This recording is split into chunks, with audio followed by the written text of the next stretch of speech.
Hello and welcome to Ollie Talks Airsoft. Today we're going to be talking about how you can run your gas guns all winter long without having to think about bringing a backup AEG or a backup VSR sniper rifle, which I did for the first couple of years of having an MWS. But I just don't do it anymore, and people think that I'm mad, but I still have a great time. My guns always work. So let's talk about why that is and how you can make that happen for you, so you can play with your gas guns all year round. Now, I do appreciate that some places do get quite a lot colder than the UK, so the coldest temperatures we really have to face is kind of like 0 degrees or thereabouts, a couple of degrees either way. The colder it is, the lower the pressure. So ultimately, when you've got your usual green gas and you chill it down and you start going out in 0 degrees instead of 20 degrees heat, the gun really struggles. The way I describe it is the gun becomes sort of asthmatic, so it really kind of struggles to cycle the system, because don't forget we've got a mechanical system here. It's having to actually move weight backwards and forwards in order to give you that recoil. That's why we run the gas, but we don't want to compromise it during those winter months. We still want to have that recoil, that sensation, that trigger feel as well. So what do I do? Because I mean, on this gun here, I really like the setup, so I don't really want to change too much about it. I don't want to change any of the fundamentals about the gun. I don't want to change the nozzle, I don't want to change the bolt really. I can just stick with the stock bolt. What I will change though is the buffer, and the heavyweight buffer will come out, as you probably saw in one of my last videos, and the stock Tokyo Marui plastic buffer goes back in. Spring doesn't really matter that much, not as much as you'd think. So yeah, if you want to still be running a heavier spring to keep it snappy, yeah, do.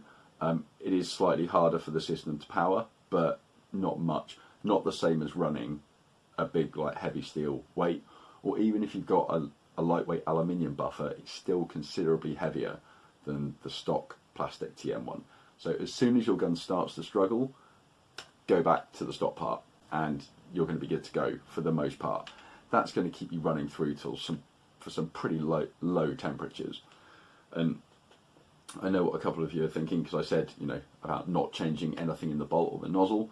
Well, you can actually get lightweight end caps, and you can also get lightweight entire bolts. So I do have a couple of lightweight bolts in my other builds, so I can easily just swap them between the different guns.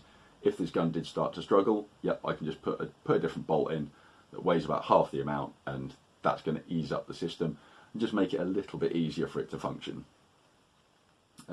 But like I said, you can buy a polymer end cap to go on your current bolt. I have a steel one on here at the moment. It's probably not going to come off. It's just going to stay like that. And the gun will still run, by the way. That's how it's been for years. And still, even before I had lightweight bolts, I was just running the stock bolt with a steel buffer and making sure that I had the original buffer in here. And yeah, just that end part, you can just swap it out for polymer if you want. That does save you weight. So, as far as the actual internal nozzle parts, I really don't change anything, and you'll understand why shortly when we talk about a couple of the other things that we can do. But ultimately, yeah, I don't really want to change that setup, because what I might choose to do if my gun's not shooting as well as I would want, then I would dual creep up my BB weight. So I might go from a 0.28 up to a 0.32. So if my gun's only shooting at, say, I don't know, like 250 FPS on a 0.28, then we're shooting at like 0.8 of a joule or something like that. If you're trying to get it back up to nearer 1 or 1.1 joules, you can just up the BB weight, and that'll help. So after we've talked about reducing essentially the weight and the mass that's going to have to be forced backwards and forwards, your next best friend is this stuff, Garda Black Gas. It is a lot more powerful. Don't be putting this in any stock Tokyo Marui pistols, and I'd probably suggest not running it in an MWS during the summer months. And in fact, you'll probably get light striking, and in fact I have had light striking even with green gas on a very hot day. So this is going to give you much higher gas pressure. You shouldn't get any light striking in the winter months, but it's going to basically perform a little bit more like green gas, and it's going to give you that extra little bit of oomph and that extra bit of power that you're probably going to need. So I don't often have to use it. Normally the system will run fine on green gas, but in the winter months I'll have a can in my bag just in case. So the next thing that I'm going to say is actually just give your gun a very basic clean. Just make sure that, again, it's a bit like lightening up the system. Just give the internals a wipe down, and I'm not talking about anything classy here. Just remove the bolt, wipe off any excess dirt, put a rag inside the upper receiver, just wipe off any excess, and that is also, it's just going to stop any kind of extra hang-ups, and it will just allow the gun to run just a tiny bit smoother. That was kind of an added bit. The next most important thing is actually to do with you, and it's to do with your propensity to like shoot fast or shoot on full auto. If you're running gas guns, like, we can do it, and especially in the summer months, that's one of the most fun things about the summer months. You can like mag dump basically, and your guns will just absolutely chug. But during those winter months, we do have to be a little bit more careful. Your chance of actually outrunning your gun as well is a lot higher because everything's just running that little bit slower. So you do have to be careful. I tend not to run the trigger quite as hard during the winter months. I tend to pick my shots a little bit more. So yeah, it does ever so slightly change my play style. I tend to just, aim for like one shot to shoot each person anyway, so I'm not usually trying to waste ammo. It kind of brings me on to like one of my last points, but this is something that is going to be key, and it's something that everyone forgets. So we talked about gas pressure and temperature having that relationship. Well, another thing that is in this gun has a temperature relationship, and that's your hop-up rubber. So if you ever watched drag racing or something like that, you'll see they spin the tyres up, you get them hot and they get sticky because cold tyres and cold rubber is hard.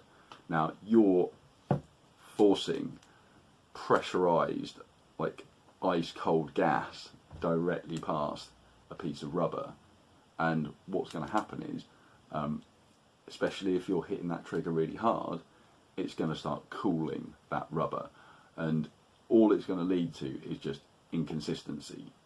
And when you're running a gas rifle, you want just one shot to go exactly where you want it to go, because someone's probably going to turn around with a full auto burst and just like hose in your direction. So you want to be able to make sure that like your one shot is going to count. And with rubber, that's more difficult. With silicone, it's not as affected by the cold, or at least that's what they say. I've only been using silicone rubbers for like a couple of months now, so it's not really been cold enough for me to take it out, because we haven't had any of those days where I've been shooting my gun and I have seen like quite serious inconsistencies. But again, it's kind of like know your gun, know what's going on with it. That could have been something to do with the BBs that I was using, but I knew how cold it was on that day. I knew that my hop rubber, as like a 60 degree, was getting seriously chilled, and because at the start of the day I'd done a bit of like full auto fire as well, hadn't helped. So yeah, just something else to think about. Maybe if you're going to be running your gun in the dead of winter, and yeah, maybe think about switching out to a more of a silicone hop rubber, and that's going to be better for you. The last thing that I wanted to probably say was actually where you keep your mags is really going to help. So, for example, on a plate carrier such as this, I wouldn't try and have them in the front, where we've got a piece of foam which is going to stop my body heat from getting through, and actually try to run all of the mags in these side pouches. And again, I've got my other plate carrier here, and you can see we've got 2 mag pouches this side and 2 this side as well. So I can run 4 mags here where they're basically absorbing my body heat and staying pretty warm. Anyone that sees me out in the winter, you may see me running mags at the front here, and what I'll be doing there is doing a rotation.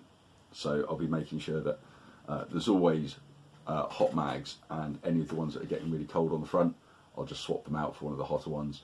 Like, it cools me off. I run pretty hot, to be perfectly honest with you. So for me, even in the winter months, yeah, I can get pretty like hot and sweaty. So it's not a bad idea for me to have some nice cool things to put right next to me. I don't really use like pocket warmers. I know that a lot of people do. I think, yeah, that's fine. Yeah, it would just be quite expensive ultimately, I think, for me. I'd rather just use my body heat and keep it cheap. But you know, each their own.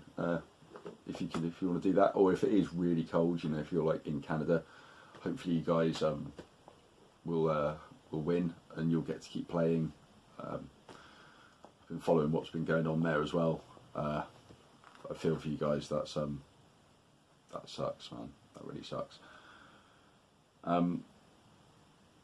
Yeah, that's it. That's the last thing. Yeah, just you get something with side pockets, or maybe if you didn't have that, you could maybe like remove the foam plate from the front so that the mags would just like get some of your body heat, because that's kind of all you really want to do. You just want to get some body heat into them.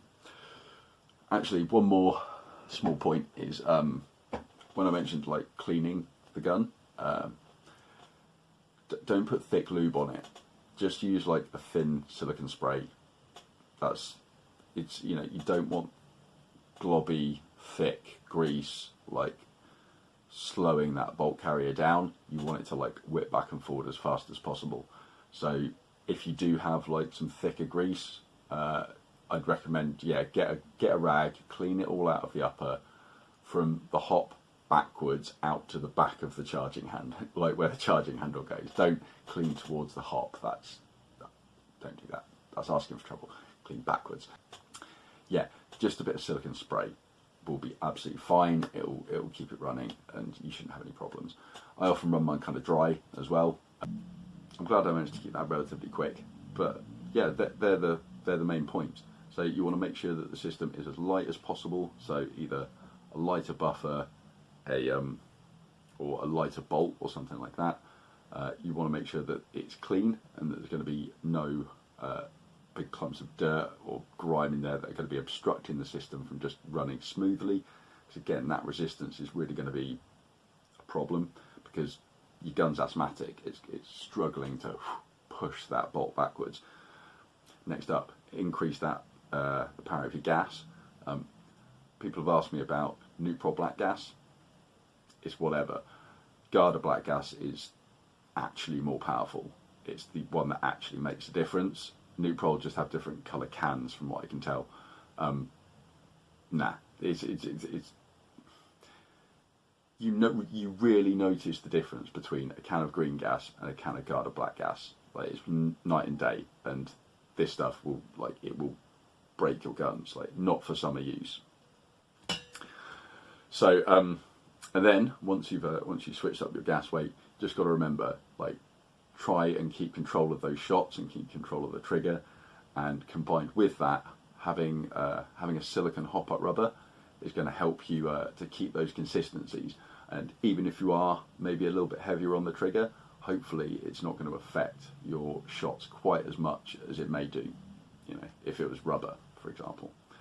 So yeah, that's about it. I do want to finish this though by talking about the AK.